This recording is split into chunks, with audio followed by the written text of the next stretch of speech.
శ్రీవారి వార్షిక బ్రహ్మోత్సవాలలో ఏడుకొండల స్వామి వాహన సేవలు అంగరంగ వైభవంగా సాగుతున్నాయి. స్వామివారు రోజుకొక వాహనంపై తిరుమాడ వీధుల్లో ఊరేగుతూ భక్తులకు కనువిందు చేస్తున్నారు. శనివారం ఉదయం స్వామివారు కల్పవృక్ష వాహనంపై భక్తులకు దర్శనమిచ్చారు. ఈ సేవలో నెల్లూరు పార్లమెంటు సభ్యులు వేమిరెడ్డి ప్రభాకర్ రెడ్డి, కోవూరు ఎమ్మెల్యే వేమిరెడ్డి ప్రశాంతరెడ్డి దంపతులు పాల్గొన్నారు. స్వామివారిని దర్శించుకుని ప్రజలకు మంచి జరగాలని కోరుకున్నారు. మనిషిలో ఉండే పాపాలు పోయి మంచి కలగాలనే సంకల్పంతో భగవంతుడి వద్దకు వెళ్లాలనే ఉద్దేశంతో కలవృక్ష వాహన సేవను దర్శించుకుంటారు.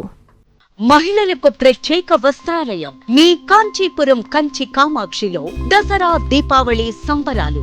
అన్ని రకాల వస్త్రాలపై అప్ టు 50% ఆఫ్. ఇంకా ప్రతి 5,000 రూపాయల వస్త్రాల కొనుగోలుపై సిల్వర్ కాయిన్, ప్రతి 10,000 రూపాయల వస్త్రాల కొనుగోలుపై గోల్డ్ కాయిన్ పొందండి. దివిలో నిర్ణయం, భువిలో పరిణయం. ప్రతి కస్టమర్ అమూల్యం, ప్రతి వస్త్రం అపురూపం. కల్పవృక్ష పట్టు, కనకధార పట్టు, కాదంబరి పట్టు, పరిణయ పట్టు, కంచి పట్టు వంటి వేలాది రకాల పట్టు చీరలు మరియు fancy saris, ghagras, churidars, dress materials పై అప్ టు 50% ఆఫ్.